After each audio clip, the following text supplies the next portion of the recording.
নমস্কার এবং প্রত্যেককে আরও একবার ওয়েলকাম এসটি স্যার বার্তায় এবং অনেক দিন পর একটু লং ভিডিওতে আমি আসছি। মূলত বেশ কিছু সমস্যা আবারও শোনা যাচ্ছে। কি হবে এই ইন্টারভিউ এবং সেই সমস্ত নিয়ে আলোচনা হবে এবং তার মধ্যে দিয়ে কী সমস্যার মধ্যে দিয়ে এই মোমেন্টে যাচ্ছে গোটা বাংলা। হয়তো সবার নয়, কিন্তু অনেকজনের। এই ছোট্ট ছোট্ট ভয়েসগুলো ঠিকঠাক করে পৌঁছাচ্ছে না বলেই আজ সেই সমস্যা বৃহত্তর আকার ধারণ করছে। তো আসুন, ইন্টারভিউয়ের প্রস্তুতি সেটা নিয়ে আলোচনা করব, তার সাথে সাথে এই সমস্যাগুলো। তো সমস্যায় যাওয়ার আগে প্রথমেই একটু ইন্টারভিউ ব্যাপারটা নিয়ে বলি। তোমরা জানো যে এসডিএসসিসি তরফে ছাত্রছাত্রীদের জন্য ইন্টারভিউয়ের ব্যবস্থা করা হয়েছে। যারা যারা মাঠ পাস করেছো তাদের জন্য আমরা অলরেডি একটি ইন্টারভিউ গাইড বই সম্পূর্ণ বিনামূল্যে সারা বাংলার ছাত্রছাত্রীদের জন্য আমাদের যে গ্রুপগুলো আছে সেই গ্রুপগুলোতে বিতরণ করেছি এবং সেই গ্রুপের ছাত্রছাত্রীদের কর্তব্য বাকি বন্ধুবান্ধবদের মধ্যে সেটা বিতরণ করে দেওয়া। এবং তার সাথে সাথে যারা ফেস টু ফেস ইন্টারভিউ দিতে চাও, সেটা অফলাইন হতে পারে কিংবা অনলাইন হতে পারে, তোমরা যুক্ত হও এসডিএসসিসির সাথে। চিন্তা করার কোনো কারণ নেই। অফলাইন কিংবা অনলাইন প্রত্যেকের জন্যই 1 টাকা ফিস ধার্য করা হয়েছে এবং 1 টাকাতেই আমরা এর আগেও পড়িয়েছি ব্যাচ, এবং এইবার ইন্টারভিউটাও 1 টাকাই থাকবে। তো প্রথম দিন ইন্টারভিউ 22 তারিখ, সেই দিন তোমাদের সাথে থাকবে সুমিত স্যার এবং অবশ্যই স্বাগতম গুহ। তো স্বাগতমও থাকবে, সুমিত স্যারও থাকবে এবং এসডিএসসিসির পরিচালনা ব্যাকগ্রাউন্ডে সেটা তো থাকছেই। আশা করি গতবারের থেকেও এবছর আমাদের সাকসেস আরও বেশি বেটার হবে। আমরা ধীরে ধীরে ওপরের দিকে উঠতে চাইছি, বেটার করতে চাইছি। আমাদের সাকসেস, পুলিশের সাকসেস, যেটা একসময় দালাল চক্রের কারণে প্রায় শূন্যে নেমে এসেছিল, সেই সাকসেসটাকে আবার আমরা ওপরের দিকে নিয়ে আসতে চাই। আমরা মেঘের ওপরে থাকতে চাই। মেঘের নিচে ঝড় বৃষ্টি বাদল এসব হতেই থাকবে, বন্যা, কিচ্ছু করার নেই ভাই। মেঘের ওপর অর্থাৎ কাট অফের থেকে এতটাই নাম্বার বাড়িয়ে রাখতে হবে যে ইন্টারভিউয়ে তার কোনো প্রভাবই পড়বে না।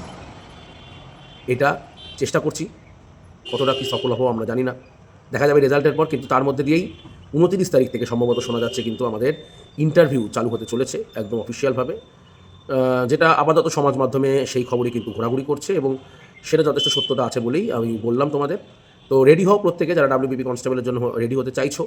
গুগল ফর্ম ফিল আপ করে দাও, মাত্র 1 টাকাতেই তোমরা প্রস্তুতি নিতে থাকো। এবং সবচেয়ে বড় ব্যাপার হলো, চাকরি পাওয়ার পর তোমাকে কোনো টাকা দিতে হবে না। বহু ছেলেমেয়ে আমাকে বলেছে, দাদা আমরা যে সময় একাডেমিতে থাকি সেখানে চাকরি পাওয়ার পর কেউ 60,000, কেউ 50,000, কেউ 1 লাখ, কেউ 2 লাখ, কেউ 2.5 লাখ দিতে হয়। যারা ভিডিও দেখছো তোমরা নিশ্চয়ই জানো এর মধ্যে নতুনত্ব কিছু নেই। এবং এসডিএসসিসি থেকে পাশ করা কয়েকশো ছাত্র ইতিমধ্যে এসএসসি, রেল, পুলিশ, পিএসসি, কোনো একটি ছাত্র কি বলতে পারবে এসডিএসসিসি তাদের তরফ থেকে চাকরি পাওয়ার পর কোনো টাকা ডিমান্ড করেছে? কোনো দিন পারবে না। এটাই আমাদের বিশ্বাস, এটাই আমাদের ভরসা। তার কারণ আমরা এই ছোটো ছোটো জায়গাগুলো থেকে নিজেদের অনেক দিন আগেই বার করে নিয়ে এসেছি ভাই। সুতরাং আমি বলবো যে সমস্ত ভাই ও বোনেরা টাকার অভাবে পড়তে পারছিলে না, তোমাদের জন্য এসডিএসসিসি আছে, ছিল এবং অলওয়েজ থাকবে। আশা করি খুব প্রথিতদশা টিম না হলেও, যেটা কাজের টিম, যেটা আলটিমেটলি সিলেকশন আনতে পারবে, সেরকম একটি টিম আমরা তৈরি করতে পেরেছি। কি হবে না হবে, কি সফলতা আসবে না সফলতা আসবে আমরা জানি না। আমাদের টিমে কোনো পুলিশ এসআই, পুলিশ আধিকারিক এসব নেই। নেই, কী করা যাবে? পুলিশের ইন্টারভিউ, পুলিশ আধিকারিককে দিয়ে ইন্টারভিউ করিয়ে তো লাভ নেই। আমাদের মনে হয়েছে যারা ইন্টারভিউ ফেস করেছে, যারা জীবনযুদ্ধে বারবার ফিরে এসেছে, এই ধরনের কিছু লোক তারা ইন্টারভিউ করুক, সেই জন্যই আমাদের এই উদ্যোগ। এবং এর সাথে সাথেই আমরা আরও একবার বলতে চাই যে বেশ কিছু সমস্যার কিন্তু এখনও সমাধান হয়নি। যেমন মেয়েদের একটি সমস্যা, হাইট। তোমরা জানো যে মেয়েদের সাথে কী পরিমাণ বাজে ব্যবহার করা হয়েছে এবং তাদেরকে হাইট কমিয়ে দেওয়া হয়েছে। গতবার পাশ করেছে মেয়েরা, এই বছর ফেল করে যাচ্ছে। সকালে মাপলো এক, দুপুরে মাপলো আরেক। কেন হবে এইগুলো? এটা তো একটা খুব কঠিন এবং জটিল একটা বিষয়। এত কষ্ট করে দালাল চক্রটা আটকানো হয়েছিল কি এই কারণে? এই দিন দেখার জন্য? এটা ভাবতে হবে, ভাবার সময় এসছে। এবং মেয়েদের যে একটা দাবি যে 157 সেমি করা হোক, এটা কোনো অনৈতিক দাবি নয়। আমি এটা হিসাব করে দেখলাম, পরিসংখ্যান বলছে যে ম্যাক্সিমাম রাজ্যে, মানে একমাত্র ওয়েস্ট বেঙ্গল ছাড়া কোনো মেয়েদের কোনো রাজ্যে হাইট কিন্তু 160 নেই। যেখানে আমাদের এভারেজ হাইট 150, 151, 152 মেয়েদের, সেখানে 160 হাইট অতিরিক্ত মনে হয়েছে। সেন্ট্রাল ফোর্সেও 157 হাইট। তো আলটিমেটলি আমরা চাই যাতে 157 হোক, এই নিয়ে মেয়েরা একত্র হচ্ছে। আশা করি আমাদের তথ্য আমাদের দরবারে আমরা পৌঁছে দিতে পারবো। এর সাথে সাথে ছেলেদেরও বেশ কিছু সমস্যা, সেগুলোকেও আমরা তুলে ধরেছি এর আগে। কী করে 6:30 মিনিটের আগে ঘন্টি পড়তে পারে? কী টেকনিক্যাল এরর হতে পারে? সব ক্ষেত্রে হচ্ছে না, ছেলেদের ক্ষেত্রে সমস্যা হয়তো হাতে গোনা কয়েকটা। সব ক্ষেত্রে হচ্ছে না আমরা বুঝতে পারছি। আমরা এটাও বুঝতে পারছি যে এত বড় জিনিস চালাতে গেলে একটু আধটু সমস্যা হয়ই, এটা বুঝতে পারছি। কিন্তু সমস্যাটা হচ্ছে যে ওই যারা একটু আধটু সমস্যার জন্য যার জীবনটা শেষ হয়ে যাচ্ছে, তাকে আপনি এটা স্যার বোঝাতে পারবেন না। এটা একটা বড় সমস্যার কারণ। যার যায় তার যায়, আর যার যায় না তারা বোঝে না, তারা খিল্লি করে। এবং জীবনের ভাগ্যচক্রটা এমনই, দেখুন কোনো না কোনো সময় সে আবারও, সিস্টেম যদি ঠিক না হয়, সে বিপদে পড়বেই। হবে, সামনে ইন্টারভিউ আসছে, দেখতে থাকুন। আসে করোনার জন্য দীর্ঘদিন ধরে রিক্রুটমেন্ট হয়নি, তারপর ঘাড়ের মধ্যে সে চেপেছে ওবিসি কেস, দিনের পর দিন রিক্রুটমেন্ট হয় না। সেখানে আমরা বয়স বাড়ানোর কথা বলবো না, 30 থেকে 35 করার কথা বলবো না। এত রকম সিস্টেমেটিক এররে যে ছেলে মেয়েগুলো বাদ চলে যাচ্ছে, সেই সিস্টেমেটিক এরর কতগুলো ঠিক হবে তার কোনো গ্যারান্টি আছে? যাদের বয়স কম, রক্ত গরম, তারা কি করে বুঝবে এই সমস্যার কথা? এটা তো একটা ব্যাপার। যাদের শেষ বয়স চলে এসছে তারাই একমাত্র বুঝতে পারবে। তো অবিলম্বে এটা 35 করা হোক। এই 35 করার জন্য যে আমাদের লড়াই চলতে থাকে, সেটা চলতে থাকুক। আসুন, বাংলার সমস্ত শুভবুদ্ধি সম্পন্ন মানুষরা এখন আমাদের এই লড়াইয়ের পাশে দাঁড়ান। যে ছাত্রছাত্রীরা দিনরাত লড়াই করছে এই বয়সটা বৃদ্ধির জন্য, কারণ তারা জানে যে তারা দিনের শেষে সিস্টেমের শিকার। ওই যে বললাম না, যারা সিস্টেমের শিকার না হয় তারা বুঝতে পারেন না যে সিস্টেমে সত্যিই শিকার হয়ে যেতে হয় একদিন। আসুন, এগিয়ে আসুন, পাশে দাঁড়ান, এই ছাত্রছাত্রীদের পাশে দাঁড়ান। তো একটাই কথা বলবো প্রত্যেককে, যে বাংলার সমস্যাগুলোকে হাইড করে রাখা যাবে না। সমস্যাগুলো থেকে আমাদের শিখতে হবে এবং সমস্যাগুলোকে ঠিক করতে হবে। দিনের পর দিন সমস্যা ফেলে রাখা যাবে না। আজকে সিভিক, ইসি, হোমগার্ডদের 42 জেনারেল কাট অফ, ভাবা যায়? এত ভালো হোমগার্ড, সিভিক, এরা কোথায় ছিল এতদিন? এটা তো একটা ভাবার বিষয়। জেনারেল, এসসি, এসটিদের মানে ওবিসি একজন হোমগার্ড, তার কাট অফ এত, প্রায় 34-35-এর কাছাকাছি।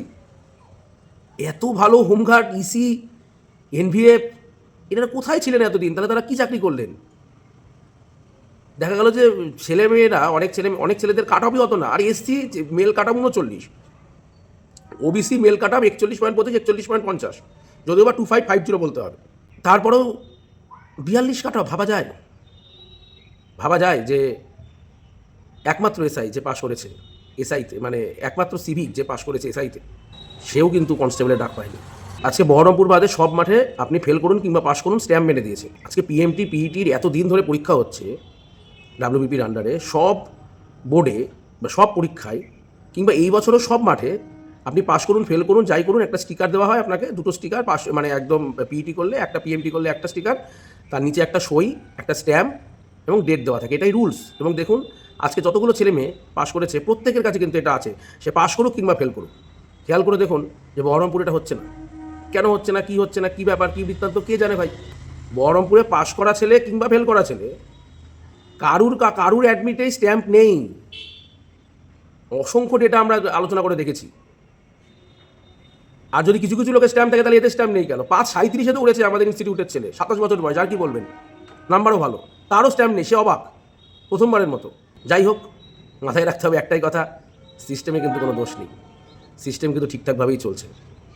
এক শ্রেণীর লোক, ওরা দুষ্টু লোক, ওরা খারাপ লোক, ওরা মাঝে মাঝে এইসব কথা বলে, তাই কিছু লোক জানতে পারে, তারা সতর্ক হয় এবং ভবিষ্যতে গিয়ে তারা সেই এররটা করে না, তারা আরও এগিয়ে যায়। এটা তো এক শ্রেণীর লোকের তো ভালো লাগছে না, লাগার তো কথাই নয়। ঠিকই তো, একটা গরিব মানুষ এগিয়ে যাবে, এটা কি হওয়া উচিত? সিস্টেমটা বলতে সবসময় বড় লোককে এগিয়ে আসতে হবে? সিস্টেম তো অনেক কঠিন এবং জটিল কথা বলে রেখেছে নিতাই। সাধারণ মানুষের ভয়েস পৌঁছাচ্ছে না, that's the main problem, nothing else. দালাল চক্র আটকে পিআরবি যে নজিরবিহীন সঠিক সিদ্ধান্ত নিয়েছিল, কিন্তু বিভিন্ন ক্ষেত্রে আমরা জানি না এটা কেন হচ্ছে, কি হচ্ছে, সেক্ষেত্রেও দেখা উচিত। আমরা তো অবিলম্বে সমস্ত মেয়েরা পিআরবির হস্তক্ষেপ দাবি করছে, যে আপনারা দেখুন কি হয়েছে মাঠে, সিসিটিভি ফুটেজগুলো তাহলে কবে কাজে লাগবে? দেখুন, আমরা একটা জিনিস বুঝেছি, সিস্টেমের সমস্যা থাকবেই, তার ভেতর দিয়ে লড়াই করে জয় ছিনিয়ে নিয়ে আসতে হবে। সিস্টেমের সমস্যা কোনো দিনই একদিনে সবটা মিটবে না, এ চলতেই থাকবে, এর কোনো শেষ নেই, নেভার এন্ডিং প্রসেস। কিন্তু তার ভেতর থেকেও লড়াই করে সিলেকশন নিয়ে আসতে হবে, কিচ্ছু করার নেই ভাই। এভাবেই এগিয়ে আসতে হবে, এগিয়ে যেতে হবে। জীবনযুদ্ধে হেরে গেলে হবে না। মাথায় রাখতে হবে একটাই কথা, যে সময় সকলেরই আসবে।